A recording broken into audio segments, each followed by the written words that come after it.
Long-winded, motherfucker.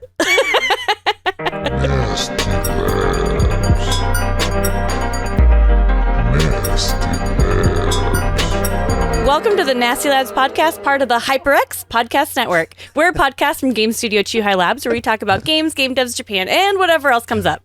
And as always, we're your hosts, Kinsey and Mark. So open yourself up a Chuhai and let's go. Let's go. That was an amazing intro. Kinsey Burke told me not to mention the fact that we're a part of the HyperX Network. And we are part of the HyperX Network. That's our brand new thing. We're not going to improv how that's good. How the hell are you, Kinsey Burke? New year, new network. New year, new network. How are you? I'm doing great. It's the new year. It's 2022, and I'm pretty excited about that. How are you, Mark Lentz? I'm doing pretty all right. I'm happy that it's a new year. I'm happy that I'm not happy that our break is over. Of course, I want that to be longer, but I'm happy to be back and recording the show. I got a great Christmas present this year. It says it's a Christmas Bud Light sweater. I feel pretty good about that. That's the best thing for an expat to wear.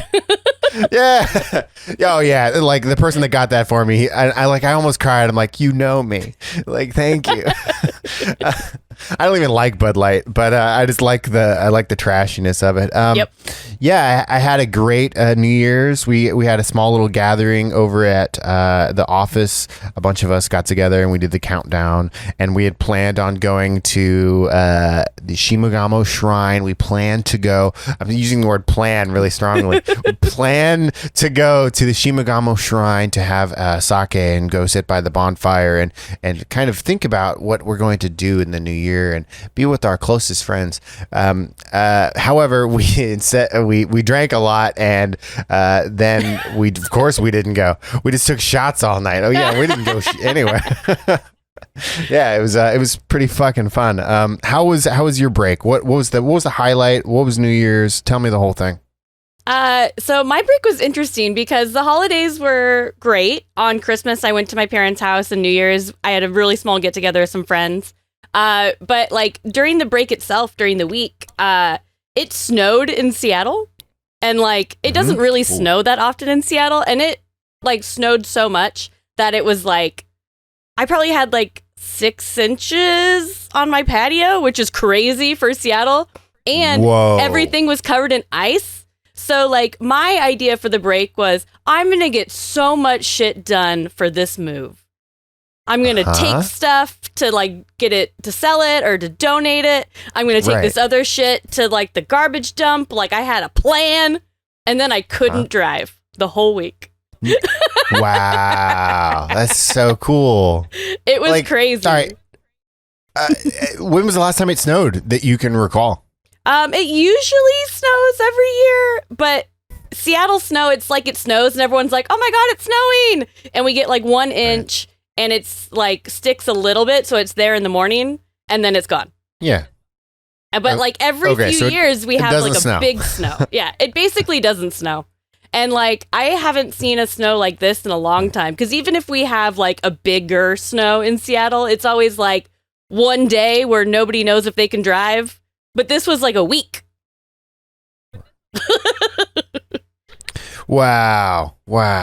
So what the hell do you do if you couldn't do shit? Give us the rundown of what the day in the life of Kinsey Burke during her break. What'd you do?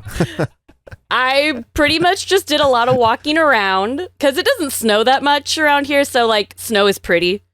So I did a lot of that. Right. And so I went to a lot of like local like breweries and restaurants because most of them were empty because it was only people who were like local to my neighborhood who were going anywhere. Right. So it was pretty fun, but didn't get anything done. Nice. I mean, I would have sat around in my underwear and watched Star Trek. That's what I would have done. And, like I would have used it as one of those excuses. Yeah. You know, like, well, I guess I better sit around and eat cereal out of the box. But I did play a lot of video games during the break as well. So, and then my break ended on a less good note where I got COVID. Oh, And then I was sick for 2 weeks. And the worst part is I don't even know where I got it. I was like, damn it, Kinsey, you're so good at it. Like, right. So thanks, Omicron. But I did sit at home and play a lot of games. So there's that. There was your excuse to sit around in your underwear and eat cereal out of a box and just like watch Star Trek and not give a shit. Yep. There we go. All right. So did you celebrated the holidays with your betrothed? Did you was there a countdown of any sort? Yeah, we almost missed it because we were all playing Mario Party and like not really paying attention. And like 3 minutes to midnight, everyone was like trying to find the right channel on the TV or on your phone to like, in Seattle, they always do like fireworks at the Space Needle. Right. And it's always like a countdown on TV and we all watch it and then we watch the Space Needle fireworks. But like no one could find it because everyone was drunk. Yes. And so by the time someone's clock went to midnight, just one person was like, "Oh, Happy New Year!" Like, which is basically how it went. That's about what happened with us. Like 1 minute till we all like got ready, but then we got really bored because we were drunk. We're like, we have to wait a minute, and then like I noticed that it was like the clock struck, and then I just started yelling 10, 9, and there was no clock or anything. Yeah, close enough. yeah, and it worked, and it was fun. And, that's awesome. Yeah, especially because Giles was wearing a tie and like, but he looked really sloppy and it was really cute. It's like a good loose tie. Oh yeah, he was loose when he arrived. It was like he put it on and but he didn't care. Like I love it. It was great. Well, yeah. Did you come up with any New Year's resolutions between all those shots? You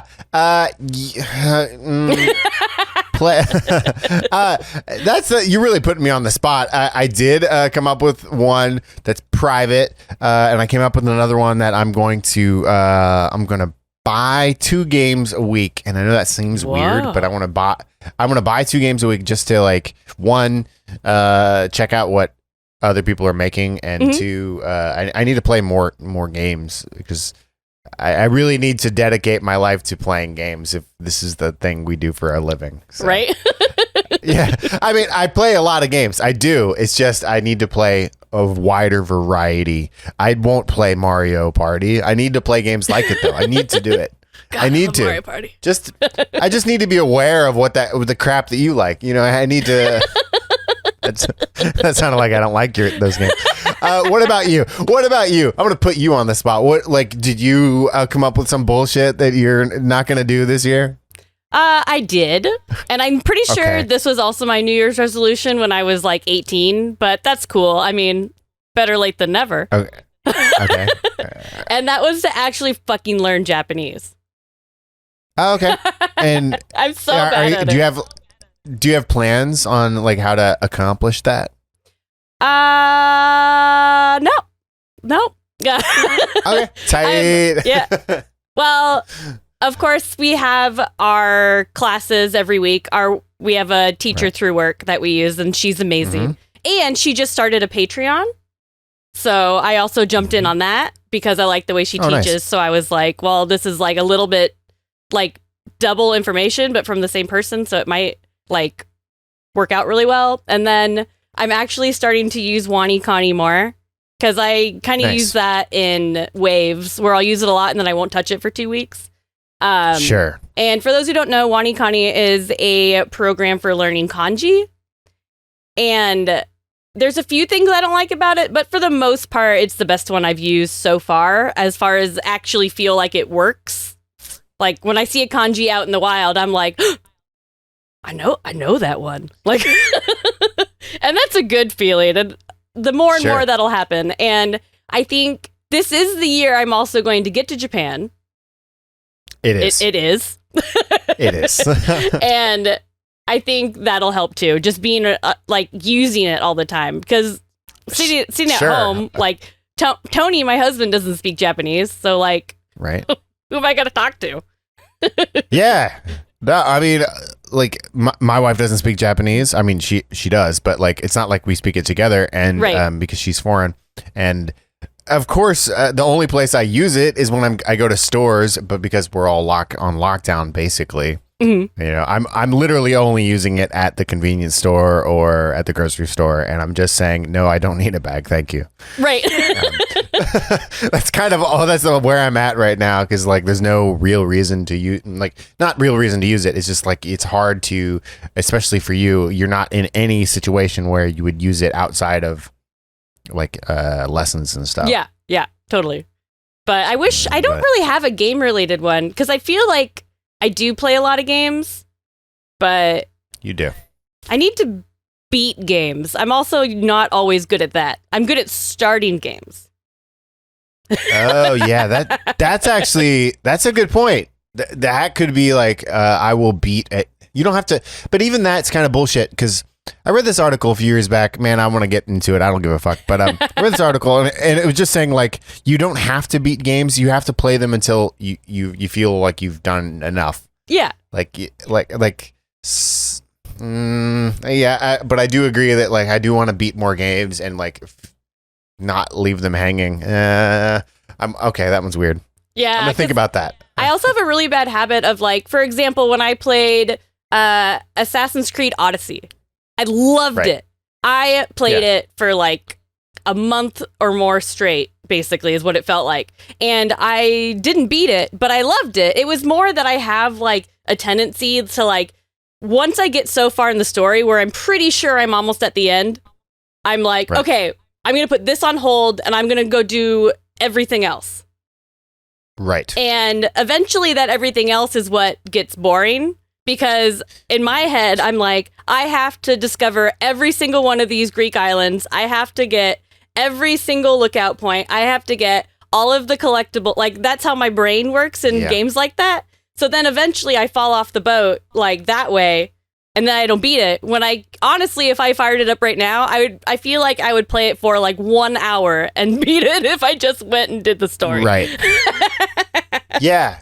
Oh, that actually takes me back to when Breath of the Wild came out. Like everybody was playing it at the same time, and then like I was asking everybody how many hours they put in, and like one person would be like, you know, this was in the first week or second week, and they were like, 190 hours or whatever, some crazy number. And then another person would be like 100 hours, and I would say, did any of you beat it? And they would all say no. And I was like, I looked at my clock and I was like, I'm about to hit 60 hours. I don't want to make this endless because I won't beat it. Just like the story you're telling me, because you will get fucking tired of it. And so I just went and like beat it like instantly. Like, and now I've gone back and played the game a dozen times and just mainlined it and just beaten it right away without doing any of the collecting. But yeah, I agree that I do that same thing. I start to get into that pattern of, let me just get everything. Let me just do every single, and then I don't beat it. Yep. I've probably done that with like 20 or 30 games. I did that with Breath of the Wild. Have you never beaten Breath of the Wild? No, I probably have 250 hours in it. But wow, I've done everything but beat Ganon. I would guess that it would take you an hour, maybe 2 hours to beat the game from where you're at. Like, probably. No matter where you're. Yeah, because the ending is just a boss. Like, that's tight. I love that you haven't. I think that our coworker Zach Aikman is in the same boat. I think he also like has spent hundreds of hours into the game, and he's just been like, I'll get there. Like, and then he just never did. Yeah. Like, and part of me now is like, since I haven't played it in like, what, a year and a half, maybe 2 years, like getting back into it where I'm good at the controls again in order to beat the final boss sounds daunting to me. I'm like, no, I got what I needed out of it. I loved it. Yeah, I mean, that's what I was saying. Like, maybe that's enough. Maybe that, but you know, it's kind of weird because like I'm also like, you can also beat the game. Just stop being a weird collector. I'm the worst. And on that note, we have a great show lined up for you guys today. Of course, as always, we'll start with what we're playing, and then we're going on to our main topic, which actually relates to a lot of this really well. And then, of course, news, and then we'll answer your questions.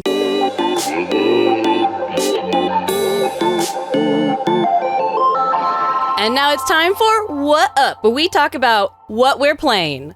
Mark Lentz, what are you playing?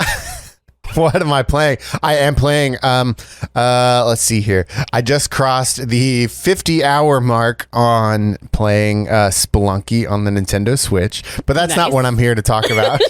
I fucking love that game, by the way. I hold on. I do have to talk about it just for a little bit. This is the first time I've ever played Spelunky HD, this version of the game. Ooh. And I've now been playing for 50 hours, and I got an item about 4 hours ago that I have never gotten in the entire series. Some laser bullshit. But like, imagine playing a game for 50 fucking hours and getting a surprise item. That was pretty fucking cool. Shit, my doorbell's ringing. All right, and we're back from the doorbell. Hopefully that worked out. Spelunky, really great. So anyway, I'm also playing a game on the PC called Hell Let Loose. I don't know if you've heard of it, Kinsey, Burke, but it's a World War II FPS game. It's a hardcore World War II FPS game. And so I'm really into first-person shooters. They, for whatever reason, they do it for me. This one is the hardest game I've ever played in my entire life. Oh my gosh. Multiplayer only. It's multiplayer only, 50 versus 50. Damn. Every sound effect is the most important sound effect. It all gives you key information, like, footsteps or hearing artillery barrages or planes that are flying over, and every single thing is the scariest thing in the world. There's very little UI in front of you, so you don't in a modern game it'll be like, go that way, it's where you're supposed to go, dude. In this game it's just like, good luck, and so you hop into the game. You have to join a squad. You can't just, and the squad is like 6 people, and there's a squadron commander, and he typically gives commands like via radio, and you have to work together, and if you don't, you lose. It's just the end. This is intense. Yeah, it's super tight. And I've only killed one person in the 20 hours I've played the game. Oh my God. Yeah, I've only killed one person. I've died a lot. I killed one person, and I loved it because there was no sound effect to say like, good job. It was just the body fell on the ground, and that was it. And I ran up to him, and it takes forever because it's like real life running speed. So your character runs so fucking slow, and he gets tired. And then I finally got to him, and the body was just dead on the ground. And I looked around, and I heard bullets whiz by my head. And if you hear that, it's probably too late. And it was too late. And then I died. And then that's been the game so far. I'm really, really into it because it's fucking scary. It's so scary, and it's so loud, and there's no like fun music to be like driving you home. It's just the world feels really cold and bitter, and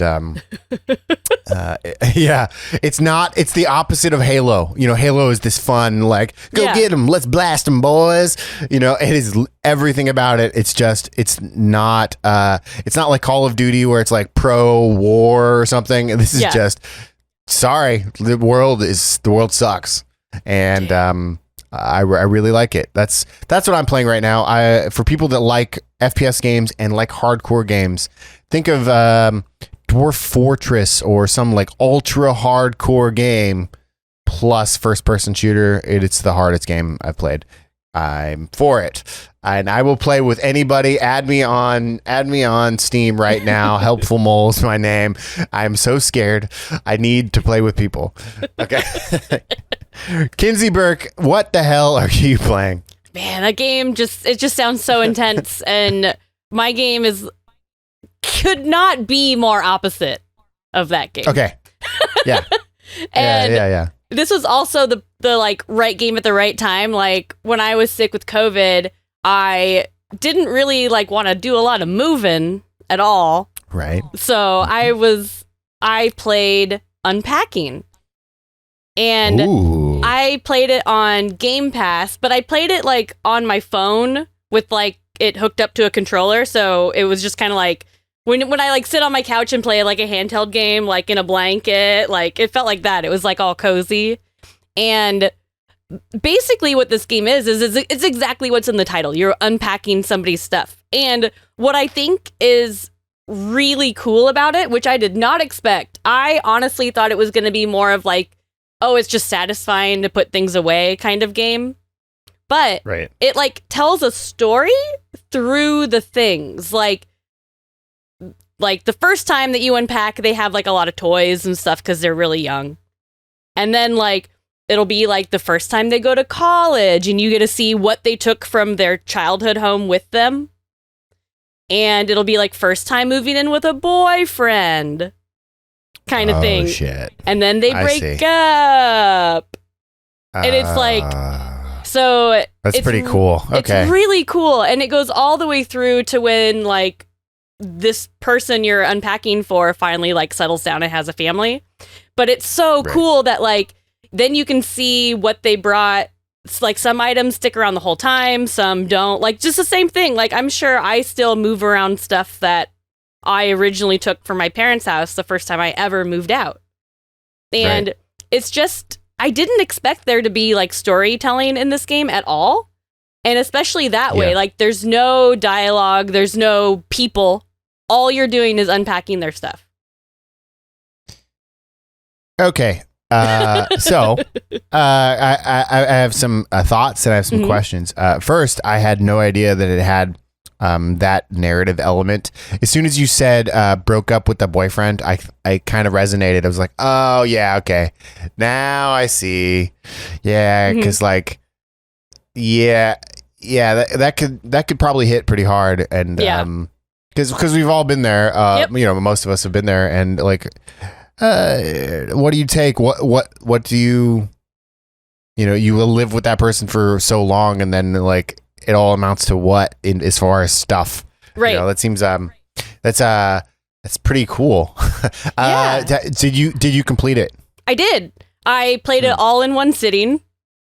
I'm not quite sure how long I was playing, maybe 2 or 3 hours, maybe, but it was really satisfying. And I didn't feel great, so I didn't even do too much of I did it in the beginning of the game, like when you want to get everything perfect, like when you're putting books on the shelf, you want to do it by height or by color or whatever. Like, I didn't feel very well, so like partway through the game, I was just like, books fucking go on the shelf, and like... Right. So... what's the game part? I don't know anything about this thing, so what's the game element? Opening boxes and getting stuff out of it. And like in some levels, you'll have multiple rooms. So then you can switch between the rooms, because sometimes you'll be like in the bedroom and you pull out like a blender and you're like, well, this doesn't go in here. And once you unpack all the boxes, it'll basically tell you if anything's in the wrong place. And then you have to figure out where it goes if you screwed it up. Oh, I see. Okay. So it's just it's a puzzle, more or less. Yeah. Okay. Yeah, and it seems pretty lenient on where you can put stuff. I think it's more just like, this can't go on the floor kind of rules. I see. Okay, so it's a really loose puzzle. It's just like, this room, this area of the room, put it there. Yep.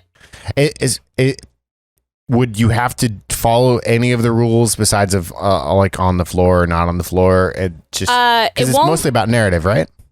Kind of. It won't let you continue if something's in the wrong spot. Got it. So you can't be like, if it's like it's in the wrong spot, you're like, deal with it. Like you have to figure out where it goes in order to move on. But I just like that it was not at all what I was expecting. Yeah, no, I mean, I had no idea. I'm glad. Really, the way you described it was kind of a good selling point of and then they broke up. Like, okay, all right, I see. And you kind of go through those different like life transitions, but you only see it through stuff. And I don't know, I thought it was really sweet. And like, it almost made me cry at the end. Like, I was like, yeah, why is this game good? I'm just unpacking stuff. Like,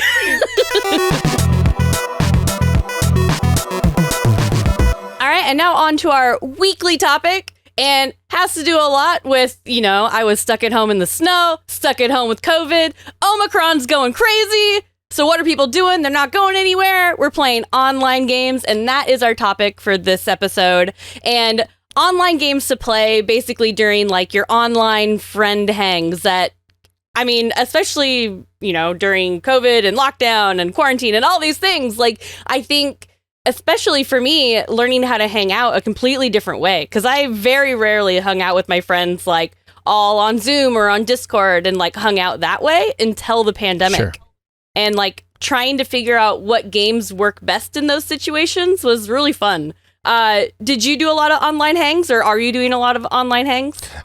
I didn't prior. No, I don't think anybody did really. But yes, I absolutely do all, not weekly, but like for the first year of this bullshit, I definitely was doing a weekly thing at almost daily, daily. And I've been talking about it, but for me, I found Battlefield 19, whatever. Maybe it wasn't Battlefield. I don't fucking know. Yeah, Battlefield. And it doesn't matter. Like it was just I play at an FPS game with my friends. We don't care if we win. We just get in and use that as an excuse, just like, you know, all the games that you're going to talk about. Like they're really just an excuse to be around people, you know, digitally or whatever, you know? Yeah. So yeah, what games were your like have been your go-to at this point? So at the beginning of the pandemic, I played through Overcooked 2 twice because I played with two different couples, like at different times during the pandemic. So I played through it twice. And what's great about Overcooked 2 is that, well, number one, it's hard and it's fun and it's frantic and the game itself is great. But one thing I realized about it and other online games during the pandemic is there's not a lot of games that are online multiplayer, but let you do multiple people per system. And got it. That was the weirdest thing, because eventually I was like, oh, this game has online, and then we'd go to play it and we'd be like, oh shit, we can't. Like, it doesn't work that way, especially when you have like multiple couples trying to play. Unless you all own the game and you all have your own system, like it doesn't work.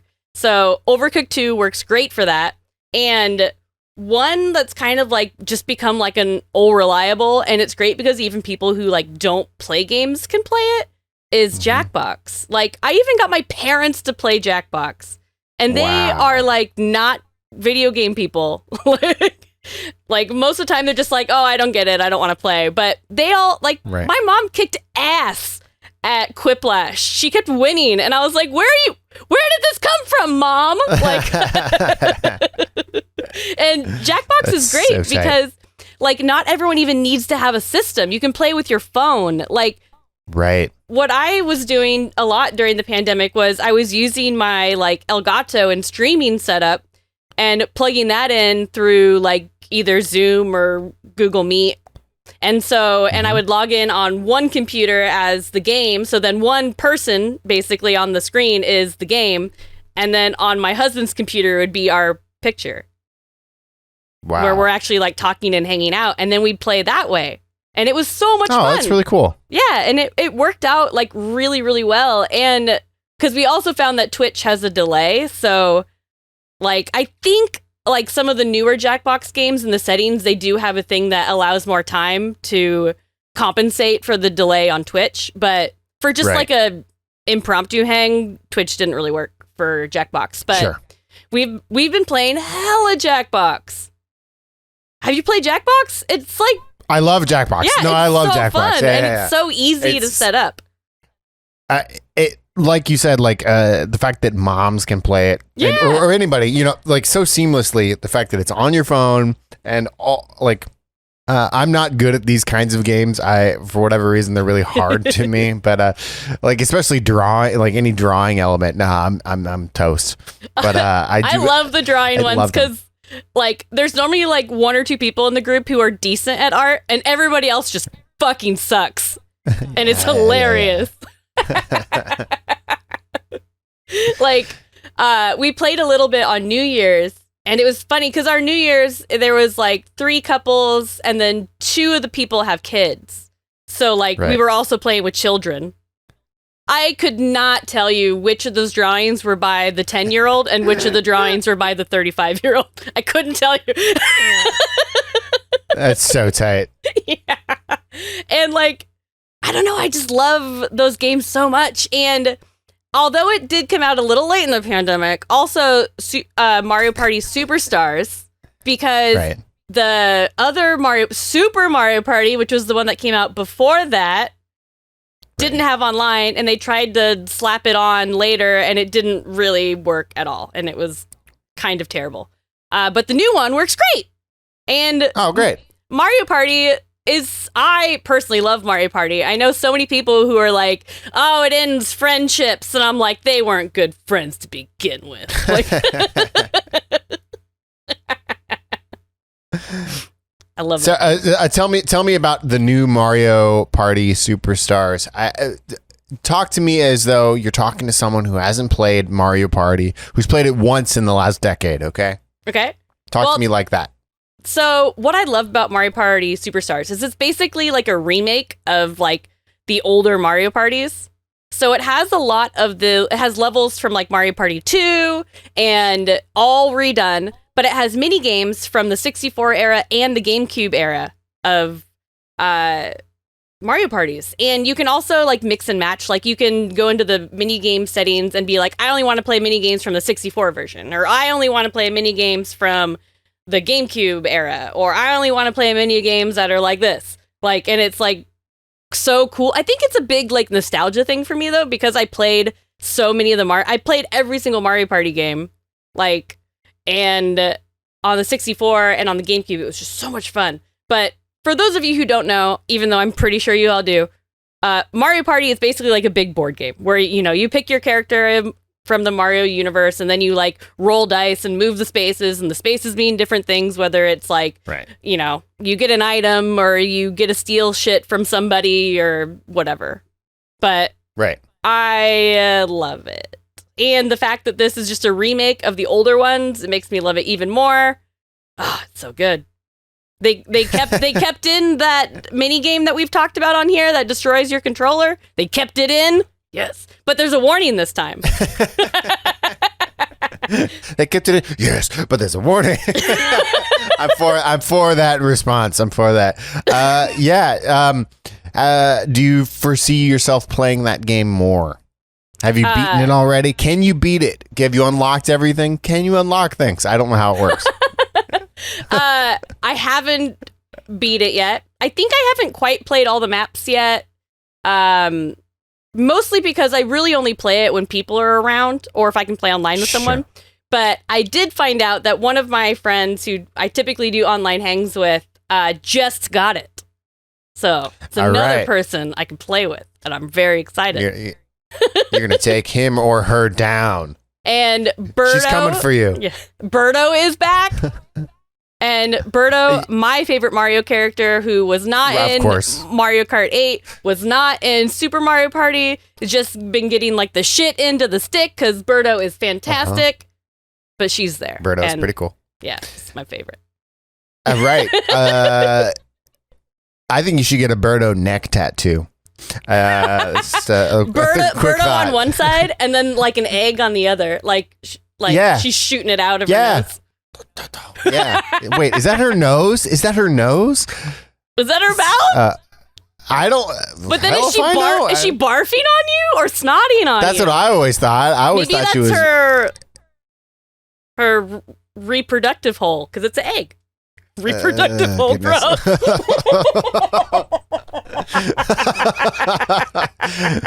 right, that's tight. Thanks, Birdo. Sick. Right. Yeah. I see you've listed Halo as another online game. Speaking of reproductive holes, what have you been playing much Halo? Yeah. Infinite? I played a little bit of the campaign recently, but I've mostly just been playing the online multiplayer, and it's been great. I spent real money in Halo, which I should not have done, but I did, and I bought some cat ears for my character to wear during multiplayer events. Perfect. Good. And we've been playing as an office a lot, and I love it. We played on Discord with all of our wonderful people on our Discord, and we're going to do it again.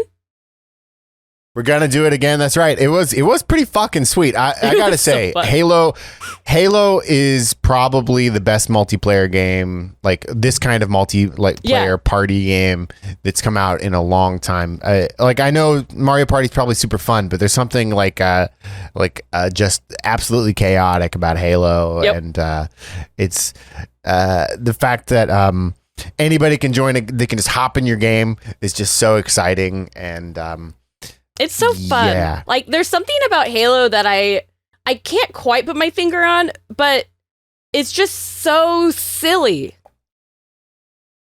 Like, even though, aesthetically, it doesn't look like it should be a silly game, but I just feel like the way the physics work, like, the way you can customize some of the matches to just be stupid, like, I just love it. It's just so fun. And I usually have a big, dumb smile on my face the whole time I'm playing, even though I'm terrible at the game, and I will probably get last, except for when we played with all hammers. I go fucking first. Ugh. Right. The only time ever. I think the game is. I think the game has always had like a little edge of silliness to it. Like, it's a really metallic game. It's really like the guns are they're shiny and they're ugly, but like. It's always had just a little tiny bit of silliness. Like in Halo 2, like some of the voice actors were Brian Posehn, comedian, David Cross was a comedian.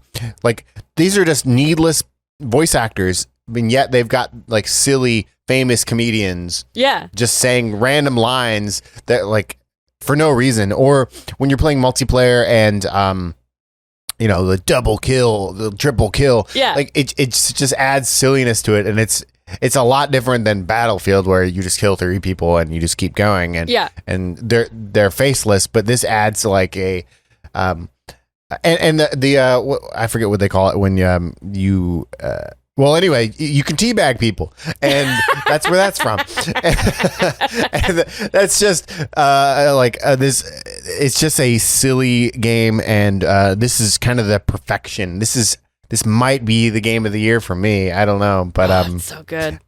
It's so fun and so silly, and like when we've been playing a lot of custom matches, and like our recent one is like, I don't know, unlimited clip sniper rifle, and it's just fun to be on a map and you just hear sniper rifles just going and constantly shooting, and like it's just absolute chaos, and it really levels the playing field where somebody good, they're no longer good. Like no one, like someone who's bad can be good in this game. There's no strategy, just shoot as much as possible. And I really like that it gives you those options, and the game is free with or without Game Pass, just free right now. Yeah, the multiplayer. And that's awesome that they did that. That's so smart. Got everybody playing Halo and everybody talking about it. It is pretty friggin' brilliant. I haven't crossed over to the single player, even though I've been meaning to, because I'm a big Halo fan. But I can't wait to play that. I like where multiplayer games are headed. I think Halo and a couple of other, maybe I will play Overcooked. I've never played it before. It's really fun. Yeah.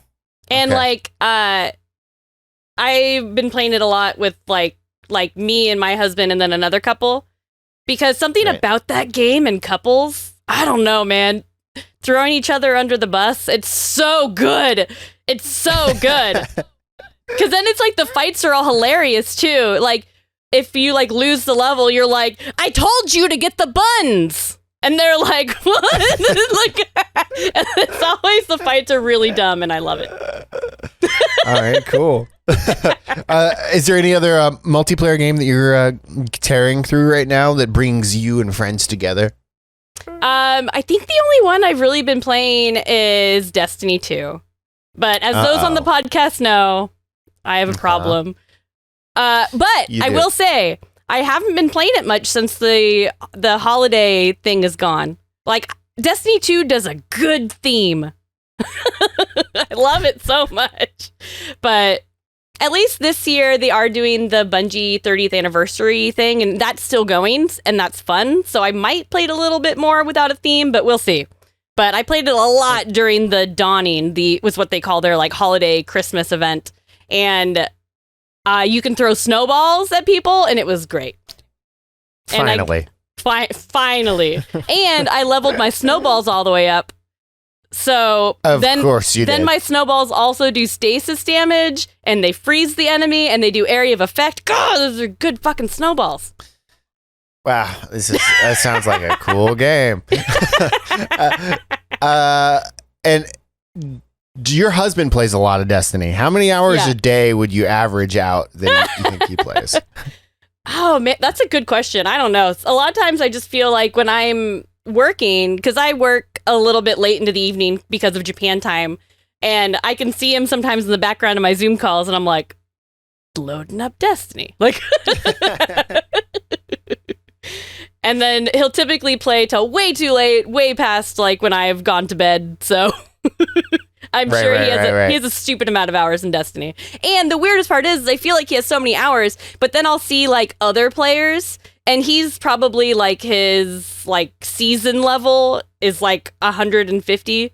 But then I see people who are like level 600, and I'm like, how much do they play? Like, right. Like, dang. They're just a professional Destiny streamer. Can you do some homework for us and find out how many hours you have in Destiny? Yeah, I think I can do that.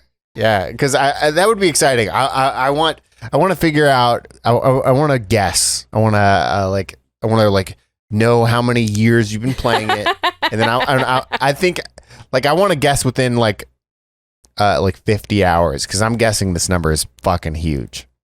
It's gonna be like really. It's probably fucking bigger huge. than I think it is, but it's also crossplay, so that means I have hours on Steam. I have hours on Xbox. Like, I play it all over the place because it's crossplay. Well, as long as you have to log in all the hours, so you have to give us the total hour count. All right, so we can guess, because I'm gonna guess it's 900 hours. Oh my god! That's my guess. I'm gonna say. Wow, we'll see. Now it's time for some news. And I am incredibly excited about this first one. I couldn't stop thinking about it after I found the article. It's so funny. Yeah, she for listeners, she's been saying, I can't wait to talk about those monkeys. And I keep forgetting that this is somehow like news. All right, go ahead, Kinsey, what the hell's happening? So, a crane game filled with dried fruit was recently put in a monkey pen at the Nagasaki Biopark as a collab between the zoo and a Fukuoka-based arcade company, Wide Leisure. And so they put UFO catchers filled with food in the monkey cages at a zoo. And I'm just, oh my gosh, I'm so excited. And so after luring the monkeys to the machines and showing them a video on how to use it on a tablet, which I also think is crazy, being like, no, see, monkey, this is how you use a crane game, They started to get the hang of it. If you've ever played one before, then you also know they're not easy. So, real monkeys, they got really upset with it, and there's a couple great photos of the monkey getting pissed and banging on the glass, and because they have GoPros inside of it, but there was one monkey who got hella good at it. I mean, this is hot news. This is hot news, right? Fresh off the presses. I was so excited because I was like, yes, weird Japanese stuff, video game adjacent. Yes. I mean, it's pretty good. It's when you visit Japan, are you spending lots of time and or money in crane games like these monkeys? Probably not too much. I get frustrated quickly with crane games and I'm not great at them. Yeah. But I will be like, so last time I was in Japan, it was when Detective Pikachu was coming out. And in this one crane game was a Detective Pikachu hat where it's like the Sherlock Holmes hat with Pikachu ears. And I was like, I need it. And I probably spent like $15, never got it. And then I like walked away and I was like looking at something else in the arcade and this kid comes by and just fucking wins it. Nice. Be like, nice. Go take that kid out back, beat him up for his Pikachu hat. And then every time I saw someone wearing one on the street, I was like, you son of a bitch. I can't do crane games. I've only done one in my life. Stress gets me pretty fucking that doesn't do it for me. And we've got a coworker that shall go unnamed, but his partner, oh shit, I'm really giving it away, but whatever. His partner is obsessed with crane games, and I'll be like, how much do you spend? And she'll be like, oh, just $100. And I'll be like, wait, what? Like, you just spent $100 at the crane game? You are awesome. I mean, like, I'm not judging. I just mean that's not for me, and I love that it is for somebody else. I think it's so cool, and because like I said, I can't even spend $1 because of the stress, and I admire that someone's like, I can spend $100 on stress, no problem. There's one style of crane game. So we have in the US the like Round One arcades. That's a Japanese chain, but they recently came to the US. And so there's like one floor that's just a bunch of UFO catchers. And there's one style, and there's not very many of them, that I can win at almost every time. Wow. But it's like the dumbest thing because I'm pretty sure everybody can win at it almost. And it's not the cheap candy one that says guaranteed to win. It's not that one. Okay. It's like one that the UFO catcher only has one arm. So it only has like one thing on one side. And it's always like some sort of stuffed animal that's like very sausage shaped. And if you hit it just right, it just fucking rolls out. And so I have a sausage shaped cow. I have a sausage-shaped alligator. I have a sausage-shaped flamingo. I have so many. Just because I can win it like every fucking time. All right. It's my one claim to fame. That's your claim to fame. All right, my claim to fame. My sausage animal collection. But, then I'm like, wait, the monkeys can do it? I mean, I can't imagine the monkeys have to spend money. I'm just going to throw that out there. That's true. They don't have to. It's on they free don't have to play. risk anything. And it's on free play. They did adjust it a little bit where it'll automatically go down after they do it. Like, I guess some crane games do that, but where after you go over and then back and forth, it just automatically goes down. You don't have to hit a button. So they did like modify it a little bit to be more monkey friendly. But sure. I mean, I just love that there's these pictures of these monkeys just like learning how to do it and like enjoying them. Well, that one wasn't enjoying himself, but yeah. It seems like you're torturing them. I kind of hope that it's still there when I move. I will go to Nagasaki to watch these monkeys use a crane game. I love it. In a heartbeat. I absolutely love it. Okay. And then probably the biggest news of the week. I'm glad we're recording today because it dropped this morning. Yeah. And that is Microsoft announced that they will be buying Activision Blizzard for $68.7 billion. God, that's so much money. And that gets Xbox franchises like Call of Duty, Diablo, World of Warcraft, things like Overwatch. And Phil Spencer even announced that once the deal is closed and finalized, all of those companies will report to him. Damn. At least Phil Spencer's pretty rad. So that's, I mean, if your boss is going to change, it's a good choice. But like Xbox has like just been on the prowl. Like, they own so much now, which part of me, I'm like, yes, look at all these things that might be coming to Game Pass. Like,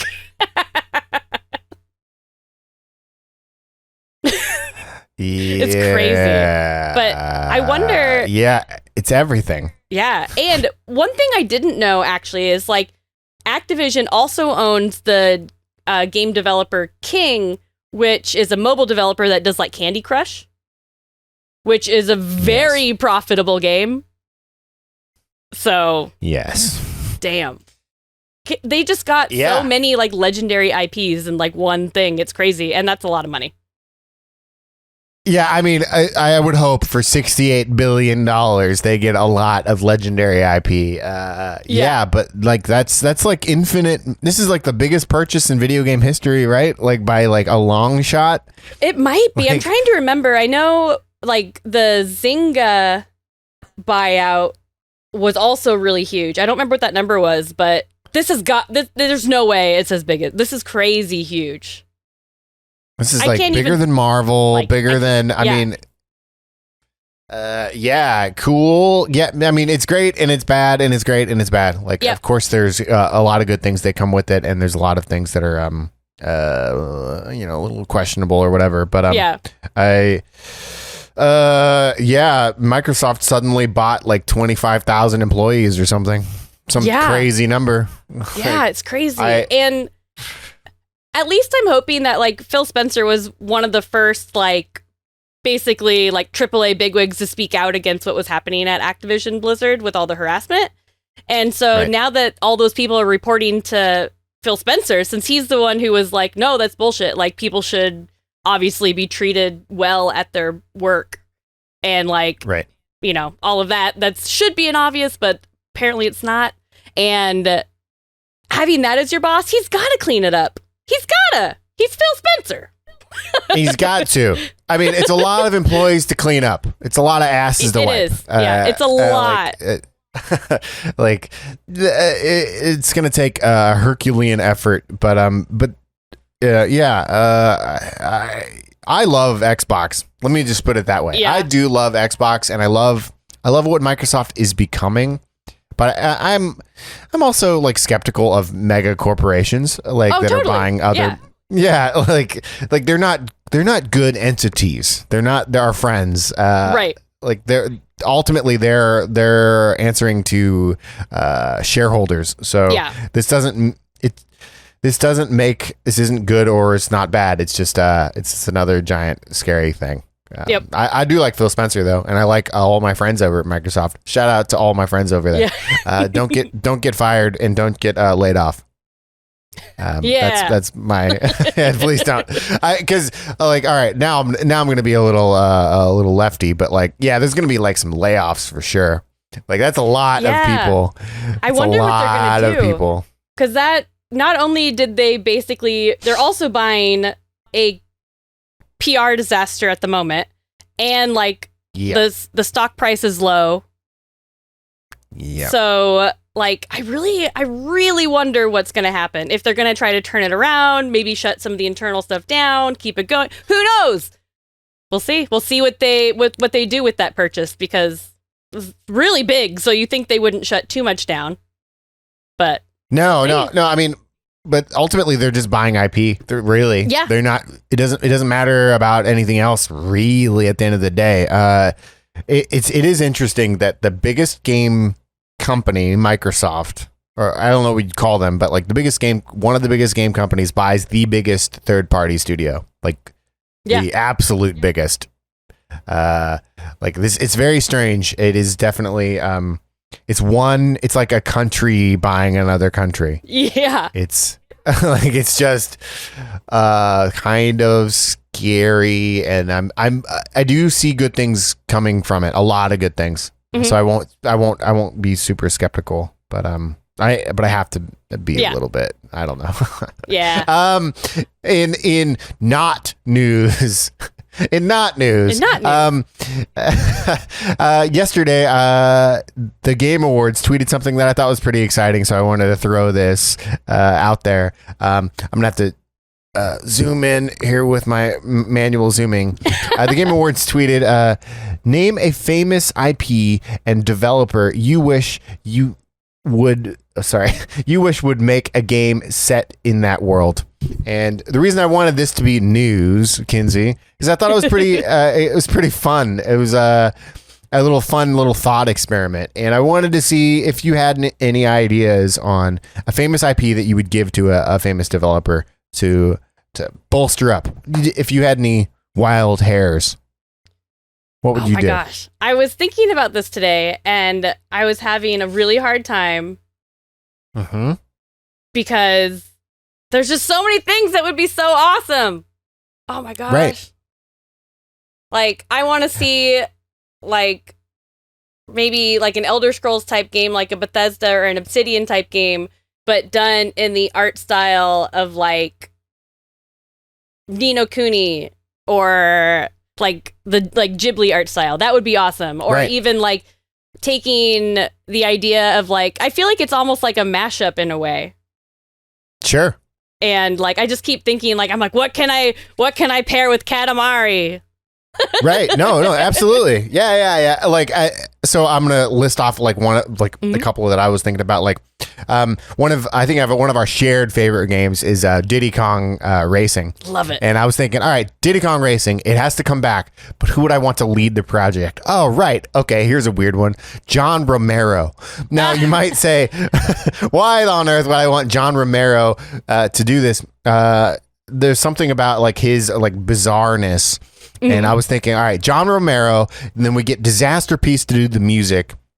And then we, Chuhai Labs, make the game. So it would be a look like Doom 2, play like Diddy Kong, and have all Diddy Kong graphics and Diddy Kong sound effects, and have like dark, evil music by Disaster Piece.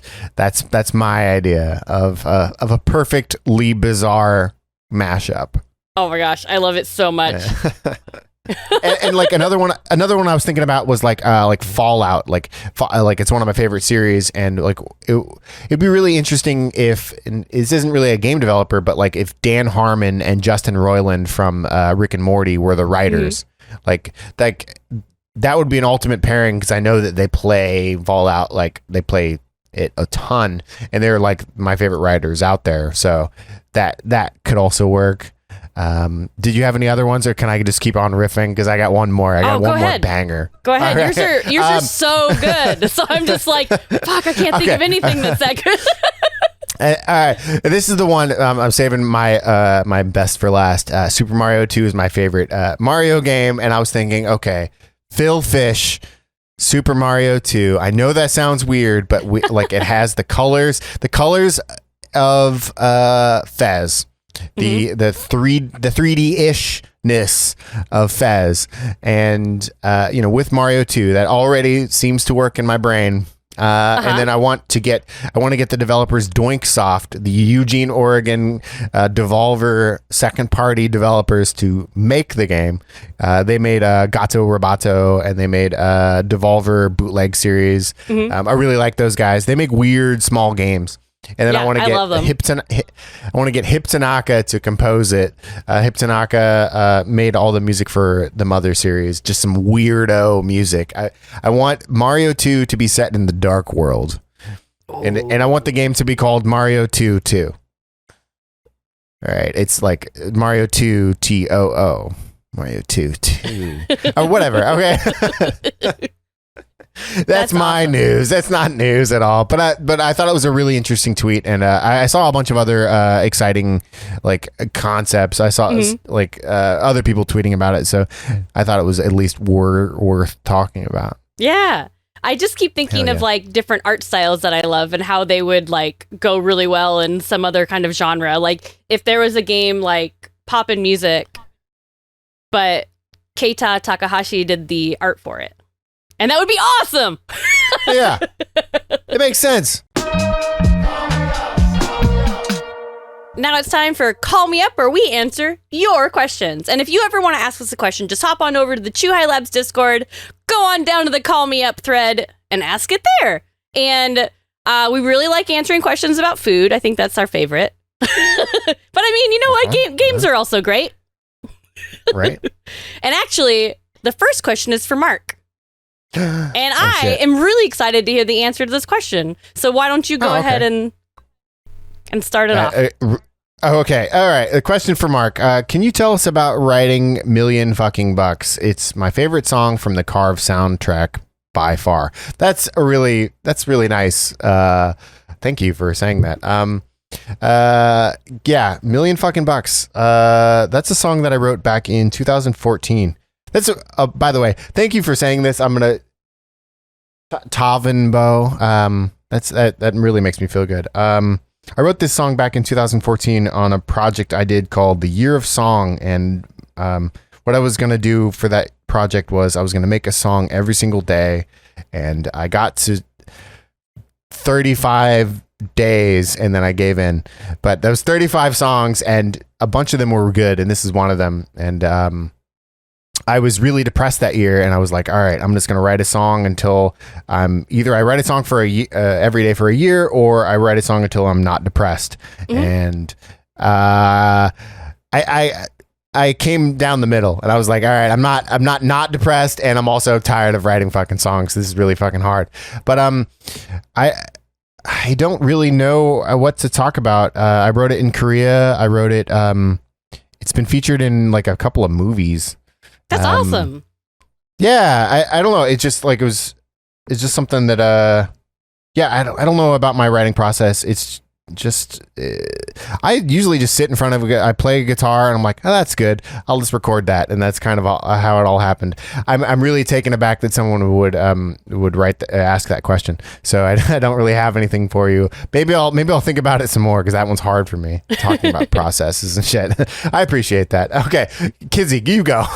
And now it's on a amazing video game. Hell yeah.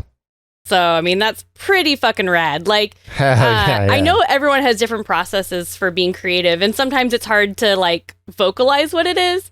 But one thing that really impresses me about you with your music writing is that, like, for example, our like, Chew High Christmas songs that we've done every year, I feel like you just, like, come back from a weekend and you're like, I wrote it. It's done.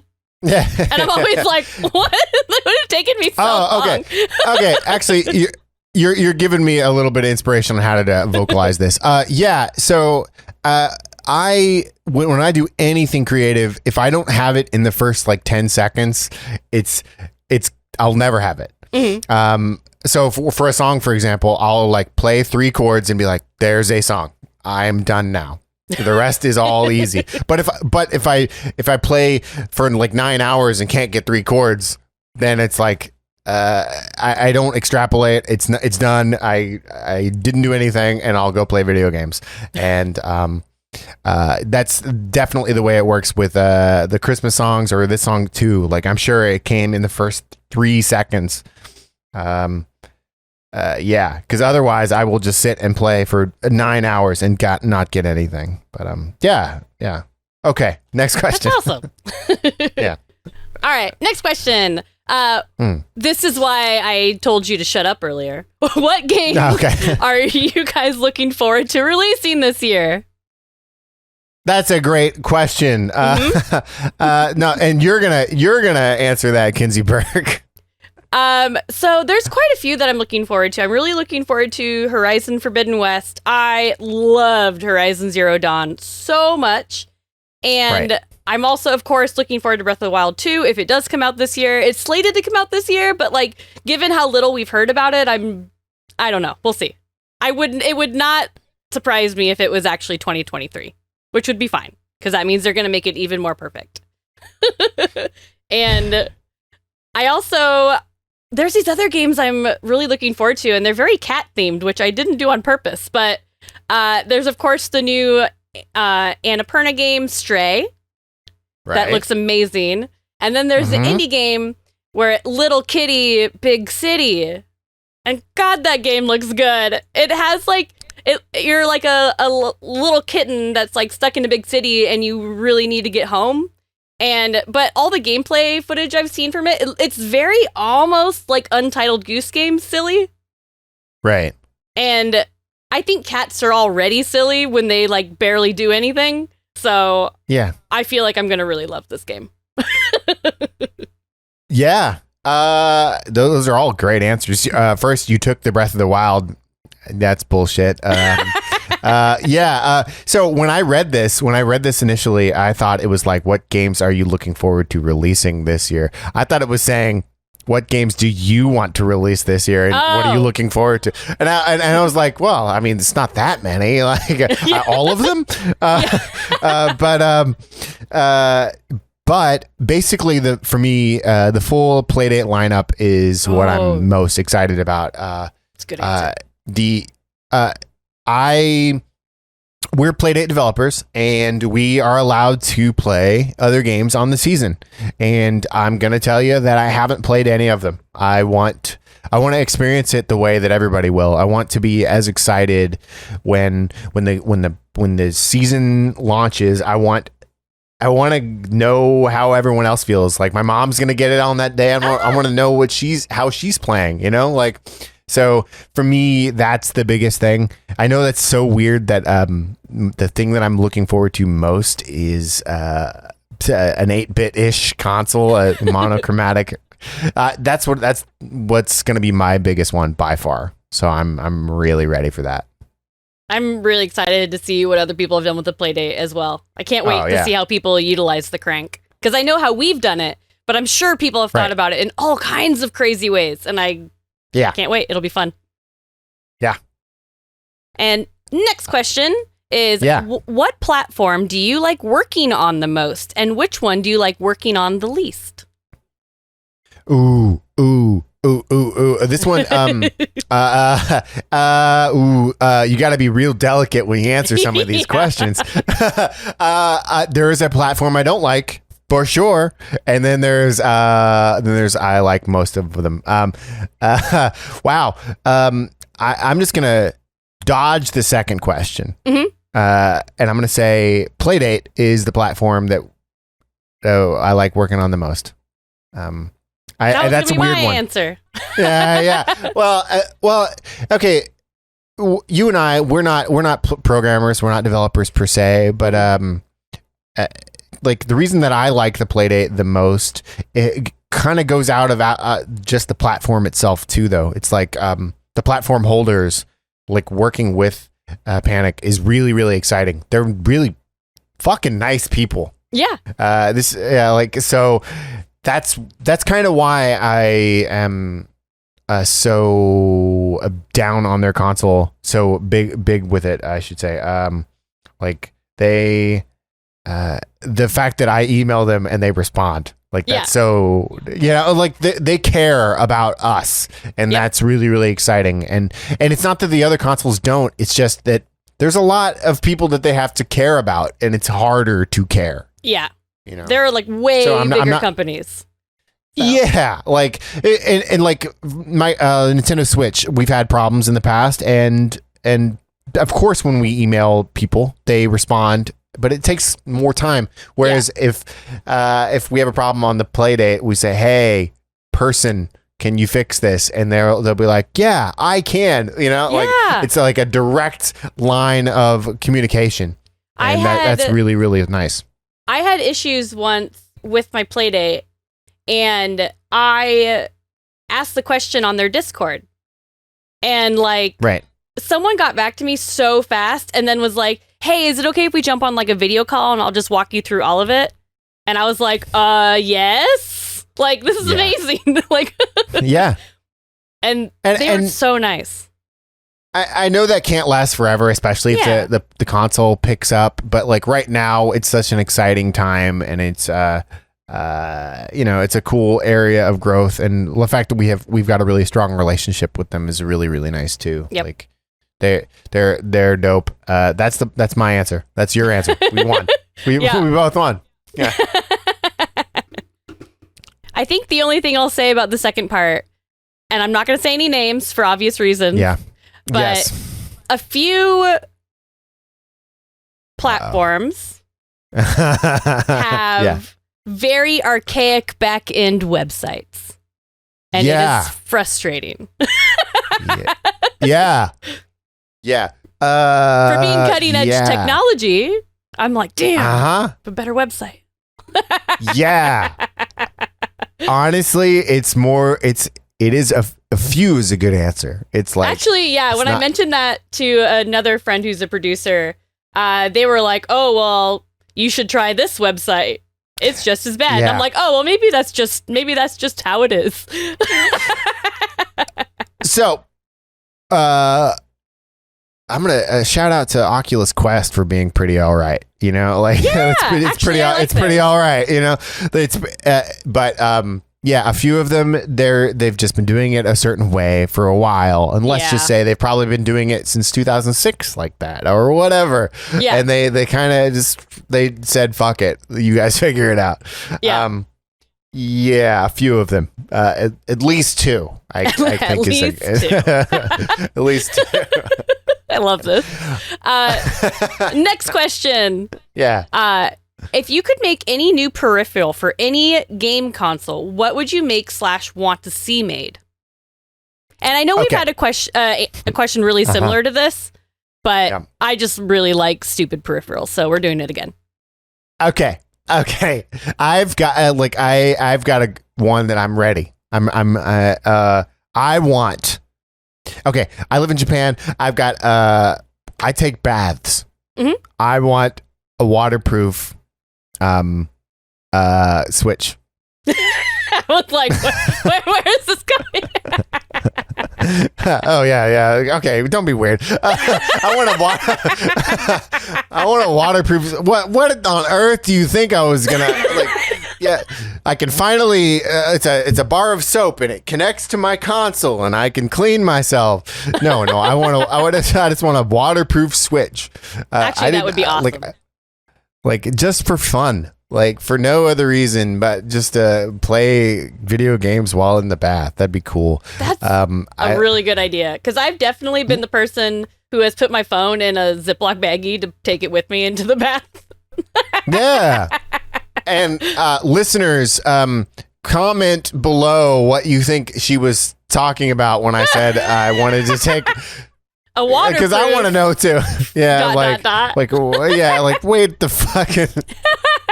I don't know. What about you? What? So I need to think of something better than my last answer, because the funny thing is I'm still thinking about my last answer, which was a trombone peripheral, and then you could do like ska band stuff, like Rock Band, but it's a trombone. And I'm like, God, that's such a good idea. And I feel like a trombone would be like so satisfying. Oh, that's good. Hold on. Did you previously say ska band? I did. You did? Yeah. How on earth did I miss this? This is a great fucking idea. Yeah. This is a like. All right. First, I don't like ska. I don't. But I gotta tell you, ska band is like a stupidly good idea. Like a trombone peripheral, a trumpet peripheral, a fucking. No, this is good because the guitar and the bass and all of that shit already exists. Now you just need the other thing, and everybody has to wear like Vans and like a suit and like a checkerboard something. Fedora. Yeah, a checkerboard something, a fedora, and like okay, ska band. It's. You won. My shower idea, like whatever that weird thing. It's not even close. Ska band. I'm for this. If I had to come up with a new idea, the only thing I can really think of actually stems from a news story I almost used. That Japan was developing a lickable tablet, so you could like taste through the tablet. What? Really?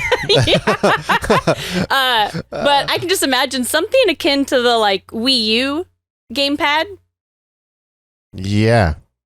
That you can also lick and taste it. Mm. Wait, but that works? You're just like playing a game, you're playing like fucking Cooking Mama, and you're like making stuff, and you're just like, oh, that looks good. What?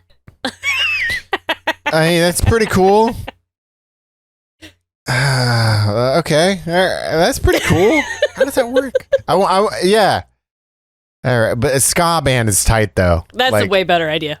Agreed. Yeah. No, I mean, like just the name alone, ska band. We can just take it from what harmonics rock band or whoever owns that shit, and be like, we make ska band now. God, I just feel like playing like a trombone with a rhythm game. Something about that sounds so satisfying to me. Yeah, I mean, like, Mighty Mighty Bosstones come like they're a good band, you know. They're or the Specials, maybe not the Specials. They're too good of a band, but Mighty Mighty Bosstones would be like, yeah, they're too good. Let's not depreciate their value, like, I'm for this. I'm for this. Good idea.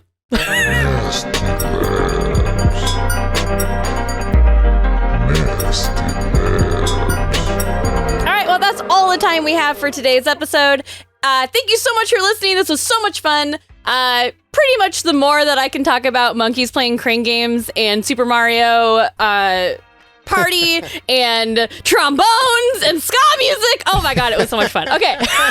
And as always, remember to check out Carve Snowboarding, available right now on the Oculus Quest. Halloween Forever is out right now on the Nintendo eShop, and WISHLIST Cursed to Golf right now on Steam. Speaking of games that we're looking forward to in 2022, Cursed to Golf is a big one, and we're so excited to share that with you guys this year. I can't wait. Mark, where can people find you on the internet? You can find me on Twitter at the Henry Demos. That's the only place you can find me. Kinsey, where can people find you? You can find me on the internet at Kinzilla, Kinszilla, on all the things. And as always, follow Chew High Labs on all the things. Join our Discord, ask us a question, join the conversation. We talk about crazy shit there. It's always a blast. And as always, man, you're really giving it, Jesus. It's a hell of an ending. You just like take it. I think my coffee kicked in. yeah. And as always, thank you so much to the HyperX Podcast Network, and thanks to all of you for listening. We'll see you in 2 weeks. Bye.